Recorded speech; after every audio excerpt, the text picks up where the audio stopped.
you moving to one of Robins, Bonaire, or Kathleen? Well, if you're moving, one of your jobs is going to be buying a house, right? Well, the next question is, do you want to buy new construction or do you want to buy a resale? I know you're probably thinking, I want a brand new house, something that nobody else has ever lived in. Well, keep watching this video because after this, you might change your mind.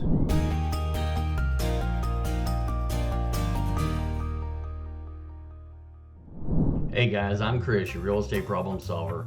I've been a real estate agent and investor for over 20 years in the Middle Georgia area, so I know a little bit about the real estate market in the Middle Georgia. So let's get into new construction versus resales in Bonaire, Kathleen, and Warner Robins. Now, not every home is as move-in ready as it looks.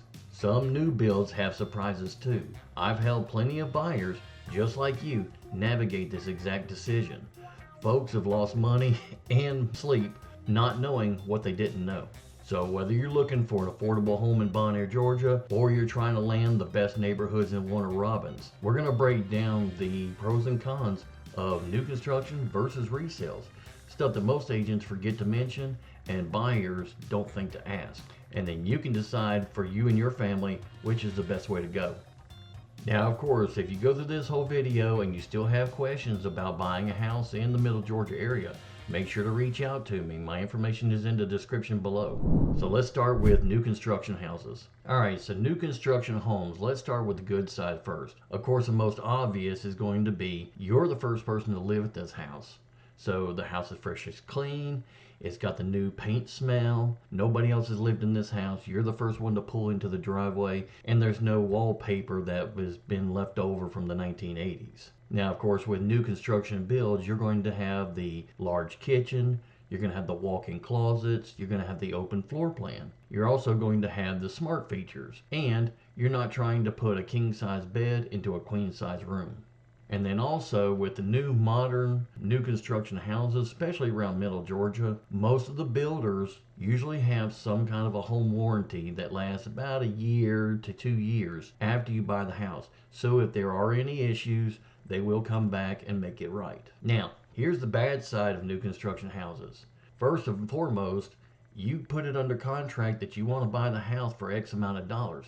Well, did you know that there might be a clause in that contract that if the cost of building the house goes up a certain amount, that they can raise the price without your permission and you have to pay it unless you just cancel the contract altogether, in which case you may lose your earnest money and any deposits that you may have put down. Another part are delays. Now, if you buy a house that isn't completely finished and move-in ready at the time that you put it under contract, then there's always a chance that there might be delays in the windows getting ordered, the electrician didn't do what he was supposed to, he has to come back and change something, the painter got sick and hasn't been able to paint the house yet. There's all kinds of delays that can happen with new construction, and you may end up having to wait a month or 2 months or 3 months before you can move into your new house. Now, even with new construction, there are issues that can lie below the surface. The example that I'm talking about is Doublegate subdivision. This Doublegate subdivision in Bonaire was the latest and greatest at the time, and everybody was grateful to come in and buy these houses up as fast as they could be built. What they didn't know was that the neighborhood was sitting on a bed of kaolin clay. Now, when kaolin clay gets wet, it shifts and moves like a pickup truck on ice. And years later, homeowners are pouring out thousands and thousands of dollars for foundation and driveway cracks and repairs that they never saw coming. Another bad side of a new construction neighborhood, what if you're the first one in there? Do you get to pick who your neighbors are? Maybe not so much. So if you're the first one in there, how do you know if you're going to end up in a neighborhood with neighbors that you get along with? You don't. You just have to wait and see. Then you could end up being stuck in an area that you won't want to be in. Take Wind River, for example. This neighborhood was built as a high-end neighborhood with an exclusive feel. Now the original buyers are dealing with cluttered streets, toys in the road, inconsiderate neighbors, and that exclusivity feel, it's gone. Which is another part of the risk of buying into a new construction neighborhood.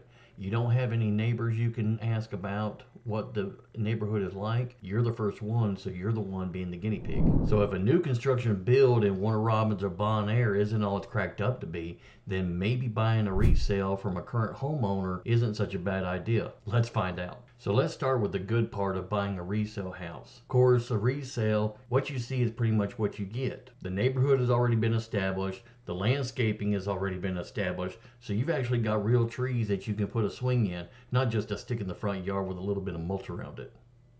And if you feel so inclined, you can walk next door, do some door knocking, and ask the neighbors what the neighborhood is really like. And trust me, they're going to give you the real scoop, not from a brochure that they're trying to sell you on. Now, in the investor's world, it's pretty common knowledge that in new construction neighborhood, if you buy the first dozen houses, you're probably going to get a little bit better deal because the neighborhood's going to appreciate over time. But if you don't get one of those first dozen houses or so, chances are you're not going to get a deal. Now, resale houses, on the other hand, yes, they're 15, 20 years, they're older houses, so you're probably going to end up getting a better price per square foot than you would with a new construction. Now, remember that horror story I told you about the neighborhood in Bonaire where the foundations were shifting and cracking because of the ground beneath it? If you are the second or third person to buy in that neighborhood, then obviously you're going to see those issues.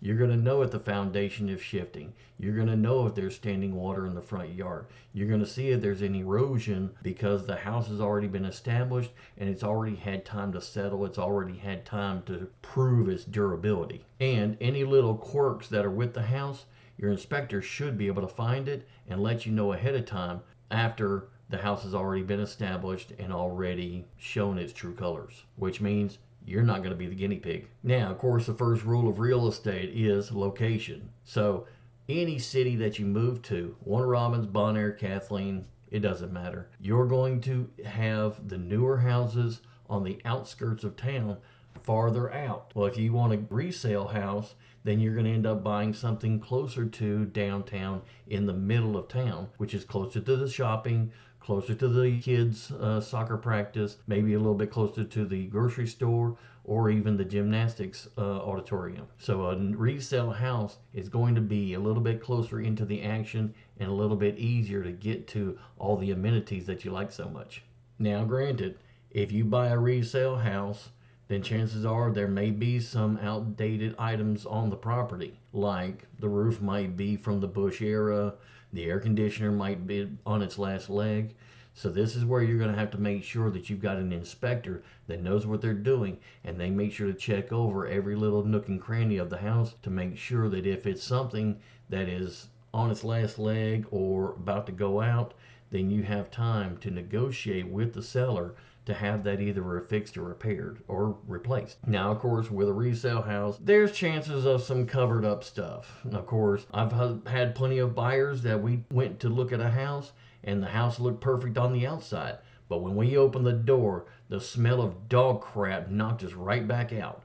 So there is a chance that you might end up looking at a house that's got some things that are just unpalatable. Now, speaking of trying to polish a turd, sometimes you run into sellers that will try to do their own little handyman repairs or some little cosmetic cover-ups. They'll try to throw down some fresh peel and stick tiles over a worn out linoleum floor. They'll try to paint over some cracks in the wall. This is where, again, you're going to need to rely on a good inspector to look through the house, kick the tires, light the fires, and make sure that everything works like it's supposed to, and anything that is an issue gets addressed immediately. Now, of course, some of you might be thinking, well, if I'm going after a resale house, those aren't as high demand as a new construction house, so I won't have any competition. Well, that's where you'd be wrong, because there's a couple neighborhoods in Bonaire and Warner Robins that both still, after 15, 20 years, are still high demand areas. So if you find your dream house, then chances are when it comes on the market, you may be competing with somebody else that thinks it's their dream house too. Now, don't forget, we've got a whole channel right here of all kinds of information about the Middle Georgia real estate market, house tours, information about living in Warner Robins, and how to move to Warner Robins if you're military or civilian. So I hope this information is helpful. Again, if you've got any questions about the real estate market in Middle Georgia, make sure to reach out to me. My information is in the description below, and I'll see you on the next one.